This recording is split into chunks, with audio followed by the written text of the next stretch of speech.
کہانی بن گئی۔ سر Winston Churchill, جو بعد میں برطانیہ کے وزیر اعظم بنے، افریقہ کے بوروں کی جنگ میں برطانوی اخبار مارننگ پوسٹ کے جنگی نامہ نگار تھے۔ اس دوران ایک واقعہ پیش آیا جس کو جنوبی افریقہ کے سابق وزیر اعظم جین کرسچن سمتھس نے چرچل کے عروج کے زمانے میں سنایا۔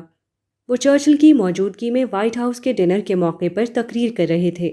انہوں نے بتایا کہ بور وار کے دوران مسٹر چرچل برطانوی سپاہیوں کے ایک دستے کے ساتھ بوروں کے ہاتھوں پکڑے گئے۔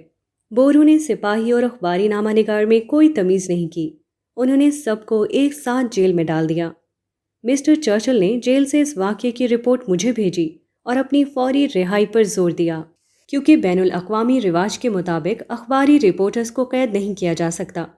میں نے اس خط پر کارروائی شروع کی، مگر اس سے پہلے کہ اس کیس کا فیصلہ ہو، مسٹر چرچل کسی نہ کسی طرح جیل سے فرار ہونے میں کامیاب ہو گئے۔ اس واقعے کے کافی عرصے بعد میری ملاقات مسٹر چرچل سے ہوئی، جو اس وقت برطانوی کابینہ کے رکن تھے۔ میں نے وہ واقعہ یاد دلایا تو مسٹر چرچل بولے، آپ نے اچھا کیا کہ میرے خط پر میری درخواست کے باوجود فوری کارروائی نہ کی۔ اگر آپ جلدی میری رہائی کا انتظام کرا دیتے تو میرا 9,000 پاؤنڈ کا نقصان ہو جاتا۔ وہ کیسے؟ میں نے حیران ہو کر پوچھا۔ وہ اس طرح کہ میں نے اپنی جیل سے فرار ہونے کی داستان ایک رسالے کے لیے لکھ کر اسے 9,000 پاؤنڈ میں فروخت کیا۔ مسٹر چرچل اگر آسانی سے رہا ہو جاتے تو یہ واقعہ ایک سادہ واقعہ ہوتا، وہ کہانی نہ بنتا، مگر گرفتاری اور اس کے بعد جیل نے اس کو کہانی بنا دیا۔ زندگی میں کبھی ایسا ہوتا ہے کہ ایک واقعہ پیش آتا ہے جو بظاہر ناخوشگوار ہوتا ہے۔ آدمی اس کو دیکھ کر بے حوصلہ رہنے لگتا ہے، مگر بعد میں جب آخری نتیجہ سامنے آتا ہے تو معلوم ہوتا ہے کہ ابتدائی اندازہ بالکل غلط تھا۔ ناخوشگوار پہلو میں ایک خوشگوار پہلو چھپا ہوا موجود تھا۔ جو واقعہ اپنی ابتدا میں نقصان کا واقعہ نظر آتا تھا، وہ اپنی انتہا میں فائدے کا واقعہ بن جاتا ہے۔ بنیاد۔ مکان کی تعمیر کا آغاز بنیاد سے ہوتا ہے۔ ایک انجینئر کو اسکائی اسکریپر بنانا ہو تب بھی وہ بنیاد ہی سے اس کا آغاز کرے گا۔ بنیاد سے آغاز کرنا دوسرے لفظوں میں اس حقیقت واقعہ کا اعتراف کرنا ہے کہ آدمی کہاں کھڑا ہوا ہے اور وہ کون سا نقطہ ہے جہاں سے وہ اپنے سفر کا آغاز کر سکتا ہے۔ اس دنیا میں ہم اکیلے نہیں ہیں۔ یہاں ایک طرف قدرت ہے جو ہم سے الگ خود اپنے قوانین پر قائم ہے۔ اسی کے ساتھ یہاں دوسرے انسان ہیں۔ ان میں سے ہر انسان کے سامنے اپنا مقصد ہے اور ہر شخص اپنے مقصد کو حاصل کرنا چاہتا ہے۔ ایسی حالت میں ضروری ہے کہ ہم ان حقیقتوں کو جانیں اور ان کی رعایت کرتے ہوئے اپنا مقصد حاصل کرنے کی کوشش کریں۔ زندگی کا سب سے بڑا راز حقیقت واقعہ کا اعتراف ہے۔ اعتراف کرنے والا آدمی اس بات کا ثبوت دیتا ہے کہ وہ جس طرح اپنے ہے کو جانتا ہے، اسی طرح وہ اپنے نہیں سے بھی واقف ہے۔ وہ اگر ایک طرف یہ جانتا ہے کہ کیا چیز اس کے لیے قابل حصول ہے، تو اسی کے ساتھ وہ اس سے بھی باخبر ہے کہ کیا چیز اس کے لیے قابل حصول نہیں۔ وہ آغاز اور انجام کے فرق کو جانتا ہے۔ اس کو معلوم ہے کہ اپنا پہلا قدم اسے کہاں سے اٹھانا ہے اور وہ کون سا مقام ہے جہاں وہ آخر کار اپنے آپ کو پہنچانا چاہتا ہے۔ اعتراف بزدلی نہیں، اعتراف سب سے بڑی بہادری ہے۔ اعتراف کر کے آدمی بے عزت نہیں ہوتا، وہ عزت کے سب سے بڑے مقام کو پا لیتا ہے۔ جو شخص اعتراف نہ کرے وہ گویا فرضی خیالات میں جی رہا ہے۔ اس کے برعکس جو شخص اعتراف کرے وہ اس بات کا ثبوت دیتا ہے کہ اس نے فرضی تخیلات کے طلسم کو توڑ دیا ہے۔ وہ حقائق کی دنیا میں سانس لے رہا ہے، وہ چیزوں کو ویسا ہی دیکھ رہا ہے جیسا کہ وہ فی الواقع ہیں۔ چیزوں کو ان کی اصل صورت میں دیکھنا دانش مندی کا آغاز ہے۔ جس آدمی کے اندر یہ صلاحیت ہو وہی کامیابی کے آخری زینے پر پہنچتا ہے۔ جس آدمی کے اندر یہ صلاحیت نہ ہو وہ یا تو اپنا سفر شروع نہ کر سکے گا، اور اگر سفر شروع ہو گیا تب بھی وہ درمیان میں اٹک کر رہ جائے گا۔ وہ کبھی آخری منزل تک نہیں پہنچ سکتا۔ انسان کی شخصیت۔ ایک برتن میں پانی ہے، اس سے ایک قطرہ ٹپکا، یہ قطرہ اگر بدبودار ہے تو اس کا مطلب یہ ہے کہ برتن کا سارا پانی بدبودار ہے۔ پانی کا قطرہ پانی کے پورے ذخیرے کا نمائندہ ہے۔ پانی کا ایک قطرہ جیسا ہے، سمجھ لیجئے کہ سارا پانی ویسا ہی ہوگا۔ یہی معاملہ انسان کا بھی ہے۔ ہر انسان گویا پانی کا ایک ذخیرہ ہے۔ اس ذخیرے سے بار بار اس کی بوندیں ٹپکتی رہتی ہیں۔ ان ظاہر ہونے والی بوندوں میں آپ دیکھ سکتے ہیں کہ اندر کا انسان کیسا ہوگا۔ کسی آدمی سے آپ بات کریں اور بات چیت کے دوران اس کی زبان سے ایک ہلکی بات نکل جائے۔ کسی آدمی سے آپ معاملہ کریں اور معاملے میں وہ کوئی کمزوری دکھائے۔ کسی آدمی کے ساتھ آپ کا سفر پیش آئے اور سفر میں اس کی طرف سے کوئی برا سلوک ظاہر ہو، تو یہ اس بات کا یقینی ثبوت ہے کہ وہ آدمی اچھا آدمی نہیں۔ آدمی ایک مکمل مجموعہ ہے، جیسے برتن کا پانی ایک مکمل مجموعہ ہوتا ہے۔ کسی آدمی سے ایک کمزوری ظاہر ہو تو وہ اس کی شخصیت کا انفرادی یا استثنائی واقعہ نہ ہوگا، بلکہ وہ اس کی پوری شخصیت کا اظہار ہوگا۔ وہ ایک عکس ہوگا جس میں اس کی پوری شخصیت جھلک رہی ہوگی۔ کوئی آدمی کسی معاملے میں کمزور ثابت ہو تو سمجھ لیجئے کہ وہ ہر معاملے میں کمزور ہے۔ آدمی ایک معاملے میں ناقابل اعتماد ثابت ہونے کے بعد ہر معاملے میں اپنے آپ کو ناقابل اعتماد ثابت کر دیتا ہے۔ اس کلیے میں صرف ایک استثناء ہے، اور وہ اس انسان کا ہے جو اپنا محاسبہ کرتا ہو، جس کے اندر احتساب کی صلاحیت زندہ ہو، جو بار بار اپنے اندر جھانک کر دیکھتا ہو کہ اس نے کیا صحیح کیا اور کیا غلط کیا۔ اس کی زبان نے کس موقع پر انصاف کی بات بولی اور کس موقع پر وہ انصاف سے ہٹ گئی۔ ایک شخص تجربے میں غلط ثابت ہو، اس کے بعد اس کو اپنی غلطی کا احساس ہو اور وہ آپ سے معافی مانگے تو سمجھ لیجئے کہ وہ صحیح انسان ہے۔ وہ غلطی کر کے اس کی تصحیح کرنا جانتا ہے۔ مگر جس کا حال یہ ہو کہ اس سے قول یا فعل کی غلطی صادر ہو، اس کے بعد اس کا ضمیر اسے نہ تڑپائے، اس کے اندر احتساب کی کیفیت نہ جاگے اور اس کی زبان معافی مانگنے کے لیے نہ کھلے، تو ایسا انسان بالکل بے قیمت انسان ہے۔ وہ اس قابل نہیں کہ اس پر کسی بھی معاملے میں بھروسہ کیا جا سکے۔ غلطی پر غلطی۔ آدمی اگر اپنی غلطی نہ مانے تو وہ ہمیشہ دوسرے کو غلط ثابت کرنے کی کوشش کرتا ہے تاکہ دوسرے کو برا ظاہر کر کے اپنی برائی پر پردہ ڈال سکے۔ ایک آدمی بے روزگار تھا۔ اس کے دوست نے کہا کہ تم کوئی کاروبار کرو۔ آدمی نے کہا کہ میرے پاس سرمایہ نہیں۔ دوست نے کہا کہ تم کسی طرح 5,000 روپیہ فراہم کر لو تو میں تم کو 5,000 روپے بطور قرض دے دوں گا، پھر تم 10,000 روپے سے اپنا کام کر لینا۔ آدمی نے کہیں سے 5,000 روپے حاصل کیے۔ اس کے بعد جب اس نے دوست سے وعدے کے مطابق رقم مانگی تو اس نے عذر کر دیا۔ اس کے بعد دوست کا یہ حال ہوا کہ وہ اس آدمی کو مستقل برا کہتا رہتا، ہر موقع پر اسے غلط ثابت کرنے کی کوشش کرتا۔ دوست ایسا کیوں کرتا تھا؟ جواب یہ ہے کہ اپنے احساس جرم کو دوسرے کے اوپر ڈالنے کے لیے، یہ ظاہر کرنے کے لیے کہ میں روپیہ دینے کے لیے تو تیار تھا، مگر یہ آدمی اس قابل ہی نہ تھا کہ اس کو روپیہ دیا جائے۔ اس کی اپنی نالائکی نے اس کو روپے سے محروم رکھا، نہ کہ میری کوتاہی نے۔ انسان یا تو اپنی غلطی مانے گا یا دوسرے کو غلط کہے گا، وہ بیک وقت دونوں سے بچ کر نہیں رہ سکتا۔ ایسا آدمی بطور خود یہ سمجھتا ہے کہ وہ ہوشیاری کر رہا ہے، حالانکہ حقیقت یہ ہے کہ وہ اپنے ایک جرم کو 2 جرم بنا رہا ہے۔ پہلے مرحلے میں دوست صرف وعدہ خلافی کا مجرم تھا، اب وہ جھوٹا الزام لگانے کا بھی مجرم بن گیا۔ جب بھی آدمی سے کوئی غلطی ہو تو بہترین بات یہ ہے کہ وہ اس کا اعتراف کرے۔ غلطی کا اعتراف بات کو وہیں کا وہیں ختم کر دیتا ہے، مگر جب آدمی غلطی کا اعتراف نہ کرے تو لازماً ایسا ہوگا کہ وہ دوسرے کو غلط ثابت کرنے کی کوشش کرے گا اور اس طرح غلطی پر غلطی کرتا چلا جائے گا۔ آدمی یا تو اپنے کو غلط مان کر مطمئن ہو جاتا ہے یا دوسرے کو غلط ثابت کر کے۔ اگر وہ پہلا کام نہ کرے تو ضرور اس کو دوسرا کام کرنا پڑے گا، اور دوسرا کام یقینی طور پر اس کے لیے پہلے سے زیادہ برا ہوگا۔ غلطی کرنا بشری کمزوری ہے، مگر جھوٹا الزام لگانا سرکشی ہے، اور کمزوری کے مقابلے میں سرکشی یقیناً زیادہ بڑا جرم ہے۔ غلطی مان لینے سے۔ ایک پریس نے ایک مرتبہ ایک بڑے ادارے کی کتاب چھاپی کتاب کی تعداد 5000 تھی۔ کتاب جب چھپ کر اور مکمل ہو کر ادارے میں پہنچی تو اس کے بعد ادارے کے مینیجر کا ٹیلی فون آیا۔ وہ کہہ رہا تھا، آپ فوراً یہاں آ کر مجھ سے ملیے۔ پریس کا مالک پہنچا تو ادارے کا مینیجر اس کے اوپر برس پڑا۔ اس نے مطبوعہ کتاب کے چند نسخے دکھاتے ہوئے کہا، یہ دیکھیے، اس کی کٹنگ کتنی غلط ہوئی ہے۔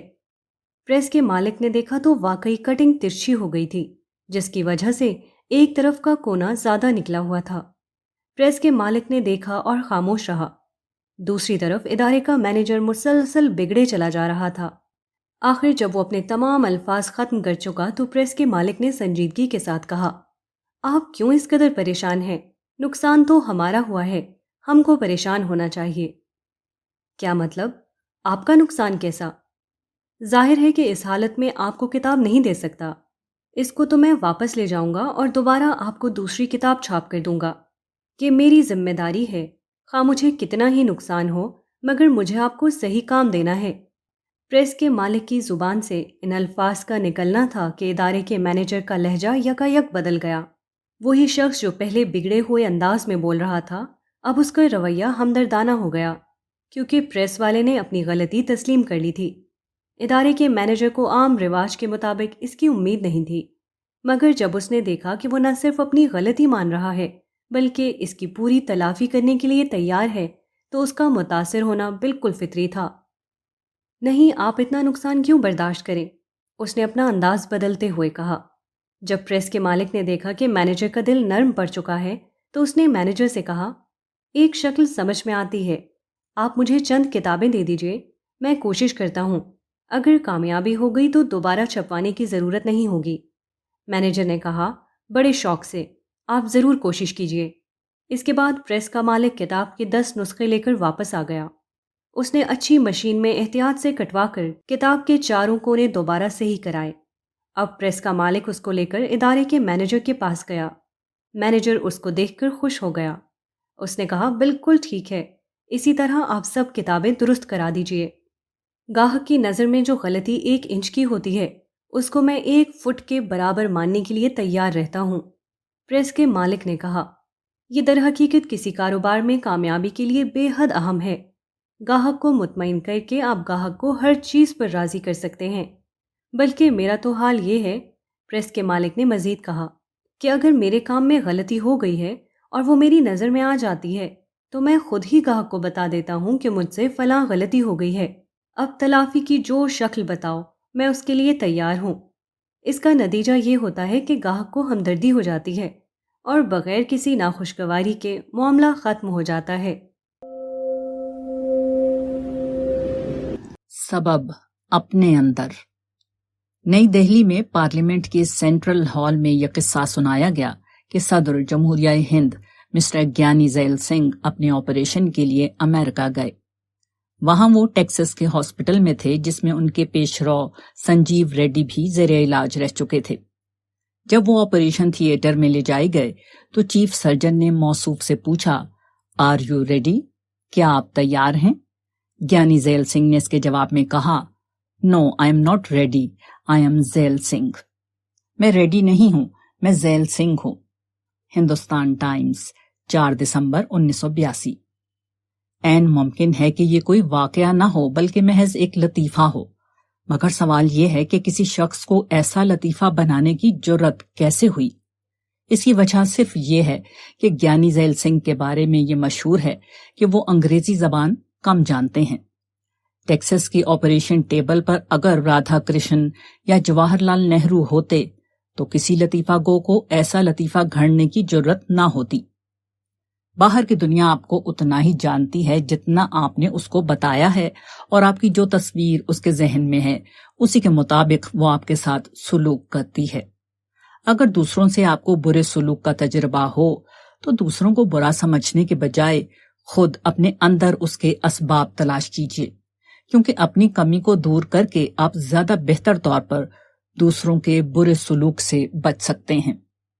یونان کے ایک آرٹسٹ کے بارے میں کہا جاتا ہے کہ اس نے ایک آدمی کی تصویر بنائی جس کے ہاتھ میں انگور کا خوشہ تھا۔ اس نے تصویر کو بازار میں رکھ دیا۔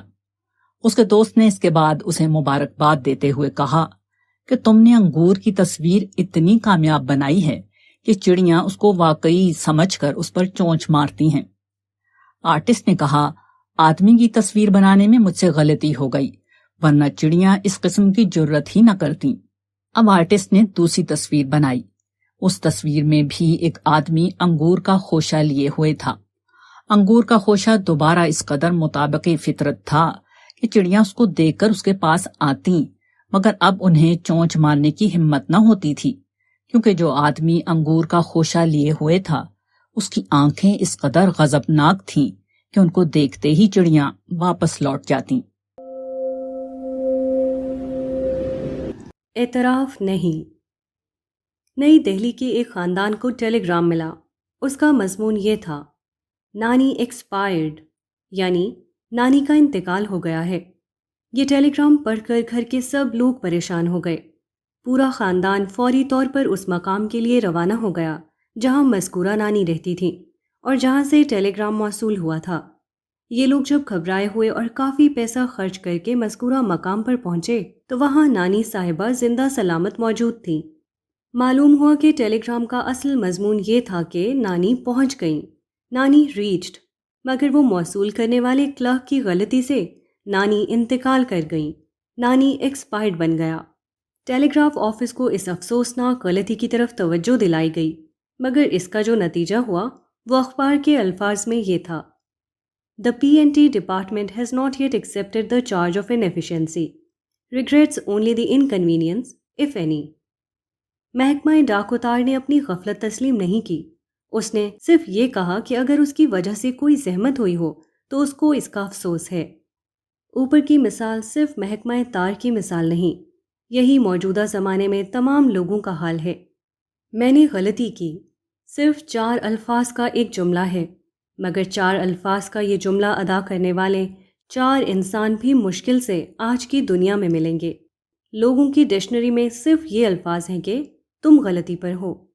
لوگوں کی ڈکشنری ان الفاظ سے خالی ہے کہ میں غلطی پر ہوں۔ آج کا انسان کسی قیمت پر اپنی غلطی کو نہیں مانتا، خواہ اس کی خاطر اسے حقیقت کو ذبح کرنا پڑے، خواہ ایک غلطی کو نہ ماننے کی کوشش میں وہ مزید بے شمار غلطیاں کرتا چلا جائے۔ اعتراف۔ اردو زبان کے ایک استاد کلاس میں غزل پڑھا رہے تھے۔ اس درمیان میں ایک مصرع آیا جو کتاب میں اس طرح چھپا ہوا تھا، پنجائے سل سے کھلیں گے عقدائے گیسوئے دوست۔ استاد نے اس مصرے کی تشریح ان الفاظ میں کی، پنجائے سل کا مطلب ہے سل کا پنجہ، کھلیں گے یعنی واہ ہو جائیں گے، عقدہ یعنی گرہ، گیسوئے دوست یعنی محبوب کے گیسو۔ مصرے کا مطلب یہ ہے کہ محبوب کے گیسو پنجائے سل سے کھل جائیں گے۔ طلبہ حیرانی میں تھے کیونکہ استاد کی مذکورہ تشریح کے باوجود مصرے کا مطلب واضح نہیں ہوا تھا۔ انہوں نے نظم کے الفاظ کو نثر میں دہرا دیا تھا۔ اتنے میں کلاس کا ایک ذہین طالب علم اٹھا۔ اس نے کہا، سر میں ایک بات کہنا چاہتا ہوں۔ کہو۔ سر یہ شاید طباعت کی غلطی ہے، میرے خیال میں یہ پنجائے سل نہیں بلکہ پنجائے شل ہے، اور شل کے معنی ہیں بے جان۔ کنگھا انسانی پنجے کے مشابہ ہوتا ہے، بے جان ہونے کی وجہ سے شاعر نے اس کو پنجائے شل کہا۔ شاعر افسوس کر رہا ہے کہ ہماری جاندار انگلیاں تو محبوب کی زلف کو سنوار نہ سکیں، اور کنگھا جس کی انگلیاں بے جان ہیں اور وہ گویا پنجائے شل ہے، اس کی خوشبختی دیکھو کہ اس نے زلف محبوب کے بل کھول کر اس کو سنوار دیا۔ طالب علم کی اس وضاحت کے بعد کلاس کے تمام طلباء خوش ہو گئے۔ ان کو محسوس ہوا کہ استاد کی تشریح کے باوجود جو مصرع بدستور ناقابل فہم بنا ہوا تھا، اس کو طالب علم کی تشریح نے قابل فہم بنا دیا ہے۔ مگر استاد محترم اپنی ہار ماننے والے نہیں تھے۔ انہوں نے فوراً کہا، درست درست، پنجائے سل اور پنجائے شل ایک ہی بات ہے۔ حقیقت کھل جانے کے بعد آدمی اگر اس کا اعتراف نہ کرے تو گویا وہ چاہتا ہے کہ اپنے آپ کو بڑا اور حقیقت کو چھوٹا ثابت کرے، مگر چونکہ امر واقعہ اس کے خلاف ہے، اس لیے عملاً صرف یہ ہوتا ہے کہ آدمی خود چھوٹا ہو کر رہ جاتا ہے۔ اعتراف سے غلطی کی اصلاح ہوتی ہے۔ ایک نوجوان کھلاڑی کو ایک فٹ بال ٹیم میں شامل ہو کر میچ کھیلنا پڑا۔ اتفاق سے اس کی ٹیم ہار گئی۔ ہار ماننے کے بعد نوجوان نے اپنے باپ کو خط لکھا: ہمارے مخالفوں کو ہماری دفاعی لائن میں ایک زبردست شگاف مل گیا تھا اور وہ شگاف میں ہی تھا۔ یہ اعتراف کسی آدمی کے لیے سب سے بڑی بہادری ہے، اور یہی تمام اجتماعی ترقیوں کی جان بھی ہے۔ ہر شکست دفاعی لائن میں کسی شگاف ہی کی وجہ سے پیش آتی ہے، اور اس کا بہترین علاج اس کا اعتراف ہے۔ اعتراف کے ذریعے اصل مسئلہ بغیر کسی مزید خرابی کے حل ہو جاتا ہے۔ اعتراف کرنے والا یا تو اپنی کمی کا احساس کرتے ہوئے اپنے آپ کو میدان سے ہٹا دیتا ہے اور اس طرح دوسرے بہتر لوگوں کو کام کرنے کا موقع دیتا ہے، یا وہ اپنی ہار کو وقتی معاملہ سمجھ کر مزید تیاریوں میں لگ جاتا ہے، یہاں تک کہ بالآخر کامیاب ہو جاتا ہے۔ زندگی کی سب سے بڑی حقیقت اعتراف ہے۔ ایمان ایک اعتراف ہے، کیونکہ ایمان لا کر آدمی اپنے مقابلے میں خدا کی بڑائی کا اقرار کرتا ہے۔ لوگوں کے حقوق کی ادائیگی اعتراف ہے، کیونکہ ان پر عمل کر کے ایک شخص بین انسانی ذمہ داریوں کا اقرار کرتا ہے۔ توبہ ایک اعتراف ہے، کیونکہ اس کے ذریعے سے آدمی اس حقیقت کا اقرار کرتا ہے کہ صحیح وہ ہے جو خدا کے نزدیک صحیح ہے، اور غلط وہ ہے جو خدا کے نزدیک غلط ہے۔ زندگی کی ہر قسم کی اصلاح کا راز اعتراف میں چھپا ہوا ہے، کیونکہ انسان ہمیشہ غلطی کرتا ہے۔ اگر وہ اعتراف نہ کرے تو اس کی غلطیوں کی اصلاح کی دوسری کوئی صورت نہیں۔ اعتراف تمام ترقیوں کا دروازہ ہے، مگر بہت کم ایسا ہوتا ہے کہ آدمی اپنے آپ کو اعتراف کے لیے آمادہ کر سکے۔ جب بھی ایسا کوئی موقع آتا ہے تو آدمی اس کو اپنی عزت کا سوال بنا لیتا ہے۔ وہ اپنی غلطی ماننے کے بجائے اس پر پردہ ڈالنے کی کوشش کرتا ہے۔ اس کا نتیجہ یہ ہوتا ہے کہ خرابی بڑھتی چلی جاتی ہے، حتیٰ کہ وہ وقت آ جاتا ہے کہ جس غلطی کا صرف زبانی اقرار کر لینے سے کام بن رہا تھا، اس غلطی کا اسے اپنی بربادی کی قیمت پر اعتراف کرنا پڑتا ہے۔ دوسری غلطی نہیں۔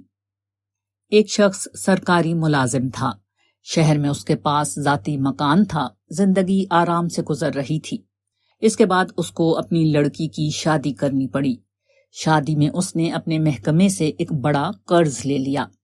لڑکی کی شادی دھوم سے ہو گئی، مگر اس کے بعد ایک نیا مسئلہ سامنے آ گیا۔ اس کی تنخواہ میں سے قرض کی قسط کٹنے لگی۔ اس کی وجہ سے اس کو ماہانہ ملنے والی رقم تقریباً آدھی ہو گئی۔ خرچ چلنا مشکل ہو گیا۔ میاں بیوی نے مشورہ کیا کہ گھر کا ایک حصہ کرائے پر دے دیں اور کرائے میں جو رقم آئے اس کو ملا کر گزارا کریں۔ انہوں نے ایک بڑا کمرہ اور اس سے ملا ہوا غسل خانہ اپنے لیے رکھا اور باقی پورا مکان کرائے پر دے دیا۔ اس طرح 5 سال گزر گئے۔ اس کے بعد کرایہ دار کی نیت بگڑی۔ اس نے چاہا کہ پورے مکان پر قبضہ کر لے۔ اس نے شادی کا بہانہ بنا کر مالک مکان سے کہا کہ آپ 2 ہفتے کے لیے اپنا کمرہ ہم کو دے دیں تاکہ ہم اپنے مہمانوں کو ٹھہرا سکیں۔ 2 مہینے کے بعد ہم آپ کا کمرہ خالی کر دیں گے۔ کرایہ دار نے وقتی طور پر ان کے لیے جگہ کا بھی انتظام کر دیا۔ مالک مکان اس کے کہنے میں آ گئے اور کمرہ چھوڑ کر چلے گئے۔ بعد کو کرایہ دار نے ان کا تمام سامان ان کے پاس بھجوا دیا۔ 2 ہفتے گزرنے کے بعد مالک مکان نے اپنے گھر میں آنا چاہا تو کرایہ دار نے ان کو بھگا دیا اور کہا کہ یہ پورا مکان میرا ہے، اب اس سے آپ کا کوئی تعلق نہیں۔ اب مالک مکان کیا کریں؟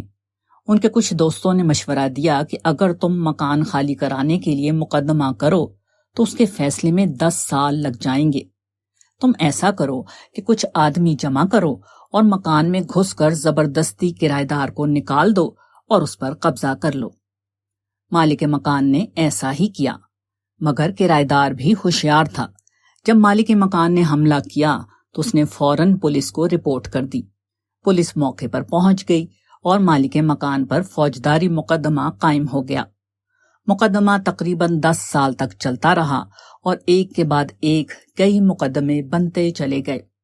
مکان کا مسئلہ اپنی جگہ قائم رہا اور فوجداری مقدمات کی پیروی میں مالک مکان برباد ہو کر رہ گئے۔ مزید یہ کہ فوجداری جرم کی وجہ سے ان کی سرکاری ملازمت بھی ختم ہو گئی۔ ایک غلطی کے بعد دوسری غلطی نہ کیجیے۔ اگر آپ نے غلطی کر کے ایک چیز کھو دی ہے تو ایسا کبھی نہ کیجیے کہ آپ دوبارہ غلطی کریں اور اس کے نتیجے میں آپ اپنی بقیہ چیز بھی کھو دیں۔